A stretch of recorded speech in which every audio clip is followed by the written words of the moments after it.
Bismillahirrahmanirrahim. Evolusi teknologi dan juga teknologi digital memungkinkan kehidupan manusia untuk menjadi lebih mudah. Artificial intelligence ataupun disebutkan sebagai kecerdasan buatan bukan lagi perkara baru untuk dibincangkan. Tetapi bagaimana ia memberi manfaat khususnya kepada masyarakat tempatan, semuanya akan kita bicarakan dalam Tanya Terus.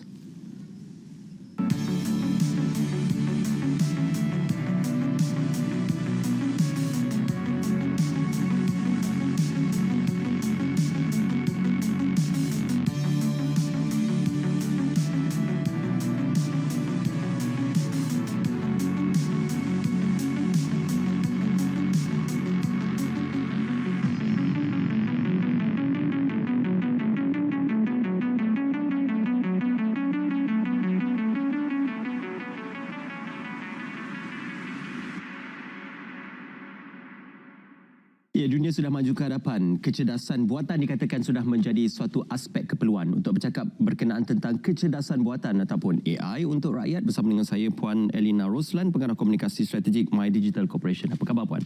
Khabar baik. Terima kasih bersama kami dalam Tanya Terus. Puan, untuk kita bercakap berkenaan Artificial Intelligence atau kecerdasan buatan ini, apa sebenarnya yang perlu kita ketahui berkenaan tentang kecerdasan buatan ini, Puan?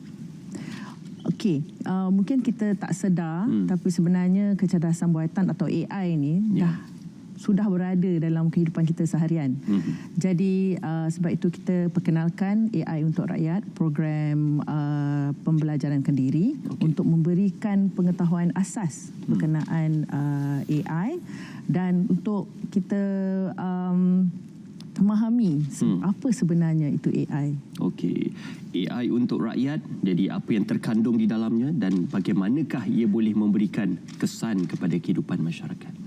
Okay, kita faham yang kadang-kadang benda yang kita tak kenal, kita takut. Yang kita tak pernah, tak cukup maklumat tu, kita akan rasa takut dan was-was.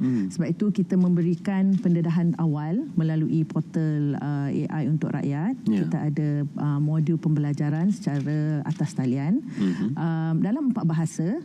Ya, jadi semua lapisan masyarakat boleh menjalani akses program ini dan juga ia mempunyai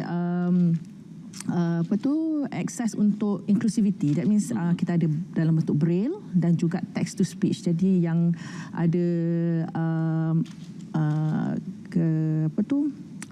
challenge sight, penglihatan boleh menggunakan text to speech dan mendengar modul tu dan menjalani modul tersebut. So dia agak menyeluruh lah. So dia ada 2 modul, iaitu satu AI aware yang memberi betul-betul maklumat asas tentang AI, dan satu lagi AI appreciate. So one level down lebih mendalam sikit lah pengetahuan pasal AI ni. Pembelajaran pada ketika ini dalam era ini tidak lagi berbentuk konvensional. Banyak ruang dan juga banyak alternatifnya. Jadi AI untuk rakyat yang disediakan ini, apakah ia salah satu pembelajaran kendiri yang akan memberi lebih ruang kepada pembelajaran itu untuk menerokai ruang pembelajaran dan juga aspek-aspek yang baru? Ya. Betul Ismail. Sebenarnya pembelajaran kendiri ini dah digunakan pakai sejak COVID lagi lah kan. Kita nampak pergerakan ke arah self pace. Kita boleh belajar mengikut waktu sendiri. So kita nak pastikan semua lapisan masyarakat dapat melalui program ini dan dapat pengetahuan asas. Sebab saya rasa kita semua sudah maklum, negara kita sekarang ni dah bergerak maju dan kita terpaksa pastikan semua lapisan masyarakat bergerak bersama dengan matlamat kerajaan. Kita nak jadi negara yang maju, negara yang berteraskan ekonomi digital. Jadi kita tak boleh hanya meninggikan siling dan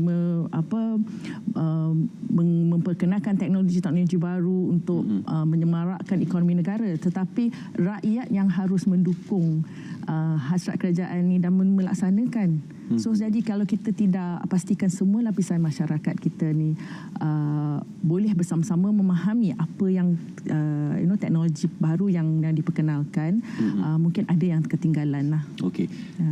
Mungkin ada yang masih skeptikal berkenaan AI ini dari segi manfaatnya, dan ada yang juga tidak optimis dalam melihat AI ini mampu memanfaatkan kehidupan.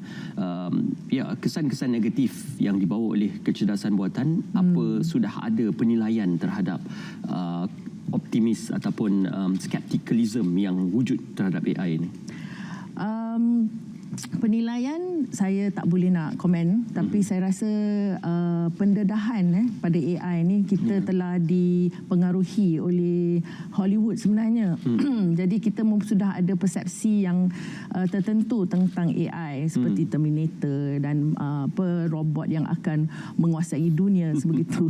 Tapi saya rasa di realitinya AI ini adalah sesuatu teknologi yang sangat membantu, yang akan mempertingkatkan lagi produktiviti kita. Satu lagi dia akan meningkatkan dari segi kemahiran rakyat Malaysia. So dari kita akan dapat menaikkan dari segi kemahiran skills kita. Antara skill atau kemahiran yang boleh diperolehi daripada AI seperti bukan dari AI untuk rakyat, dia hanya untuk memberi pendedahan awal.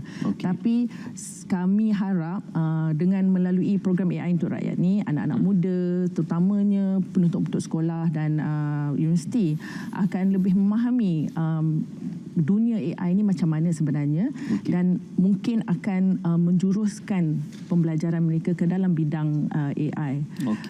Sebab dalam untuk menjayakan pembangunan ekonomi negara, kita kena pastikan kita ada talent, bakat, pool bakat yang berkemahiran untuk menyokong pembangunan ekonomi negara. Okey, baik Puan Lina, kita nak berehat seketika dan kita akan kembali selepas ini dalam Tanya Terus.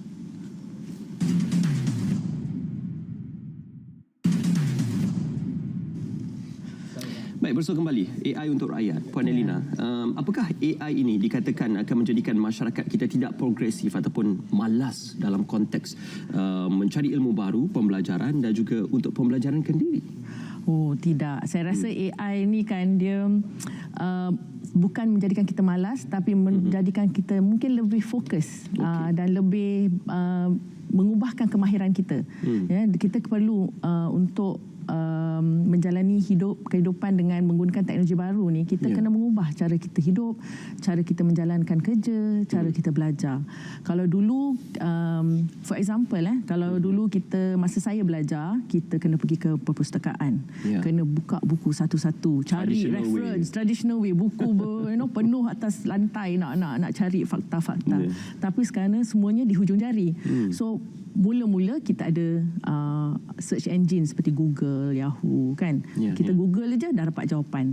Tapi masih lagi dalam bentuk fakta-fakta yang dari merata tempat. Tapi dengan teknologi AI, itu pun dah ada sedikit AI bila kita guna search engine ni. So tapi bila kita guna tool AI seperti yang banyak diperkatakan dalam setahun dua ni, iaitu ChatGPT kan. Dia orang katakan kalau ChatGPT ni dah pelajar semua akan jadi malas semua tu. Tapi tidak, dia akan, pada saya rasa dia akan menjadikan pelajar itu lebih efisien. Masa yang ada untuk daripada dia nak research merata tempat tu, dia boleh guna ChatGPT untuk dia masih lagi perlu bagi input. Dia bukan tolong kata okey tolong buatkan tesis saya bertajukkan ini. Mungkin ChatGPT akan keluar, tapi fakta-fakta dalam tu kena di-verifykan. Inputnya daripada pengguna semua. Dia akan tarik maklumat dari World Wide Web, dari mana-mana input yang data yang dia dapat. Tapi kita sebagai manusia, sebagai yang bertanggungjawab, harus menggunakan teknologi AI ini dengan beretika lah. Tugas itu boleh dilakukan lebih pantas dan juga efisien, dan mencari ilmu itu juga lebih meluas dengan penggunaan AI. Satu perkara yang mungkin menjadi persoalan kerana pelaksanaan dan juga aplikasi AI untuk rakyat ini mungkin ada perbedaannya kalau di bandar dan juga luar bandar. Jadi bagaimana hasrat kerajaan untuk memastikan agar ia seiring dan setara sekalipun berada ataupun jurang yang berlaku antara bandar dan di bandar itu? Okey, saya rasa jurang digital tu boleh dirapatkan, tapi bukan saja mengharapkan usaha kerajaan, tapi diri kita sendiri sebagai rakyat. Nombor satu, saya rasa setiap isi rumah selepas COVID hari itu, hampir setiap isi rumah sudah ada peranti. Sama ada smartphone, tablet ataupun laptop semua tu. Itu saja dah menunjukkan yang negara kita dah connected. Kita dah ada perhubungan kan, dah ada akses pada maklumat dan also infrastruktur yang sedia ada. So AI untuk rakyat ni dia boleh digunakan dalam mana-mana peranti. Kita nak guna handphone ke, kita nak guna laptop ke, tablet ke, boleh. So bagi memastikan setiap lapisan masyarakat dapat melalui dan memahami apa itu AI, kita nak mengesyorkanlah dan menyeru rakyat Malaysia semua ambillah peluang ini untuk mempelajari AI untuk rakyat ni. Ya, apa benar dikatakan teknologi ataupun penyediaan platform AI ini lebih mesra Gen Z berbanding generasi baby boomers? Ya, mungkin generasi yang terkehadapan mungkin agak menghadapi kesukaran dalam mengadaptasi diri mereka dengan teknologi yang sentiasa berubah ini pun. Correct. Sebenarnya platform ni dia bagi, kalau untuk Gen Z dan Gen Y, dia mungkin rasa terlampau mudah. Dia punya modul tu sangat mudah. So kalau kita baca masa kita lancarkan tu, kata modul ni boleh dihabiskan dalam masa 4 jam kalau kita duduk menghadap tu. Tapi sebenarnya kami dah test dekat pejabat pun, golongan Gen Z ni dalam masa 30 minit dah habis semua. Sebab dia orang faham, dia cepat dan dia baca speed reading kan.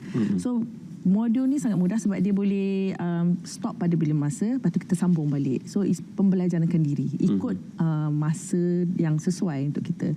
Jadi kalau kita sambil tengah masak sambal tu, tengah tunggu pecah minyak tu, boleh lagi buat modul tu kan, buat sikit-sikit. Lepas tu multitasking. So balik pada soalan tu, platform ni direka supaya semua lapisan masyarakat, tak kisahlah baby boomers ke, Gen Z ke, Gen Y ke, boleh memahami, boleh melalui, dan kita at least kita dapat sama-sama berada dengan fahaman yang sama. That AI ni bukanlah sesuatu yang perlu ditakuti. Okey, di peringkat masyarakat akar umbi, kesimpulannya apakah sudah bersedia dan juga penerimaannya bagaimana setakat ini? Itulah sebab itu kita perkenalkan AI untuk rakyat ni. Kita nak mempersediakan masyarakat akar umbi. Kita buatkan secara atas talian, jadi dia boleh sampai ke mana-mana sahaja. Provided you punya data connection, ada internet, kita boleh buat.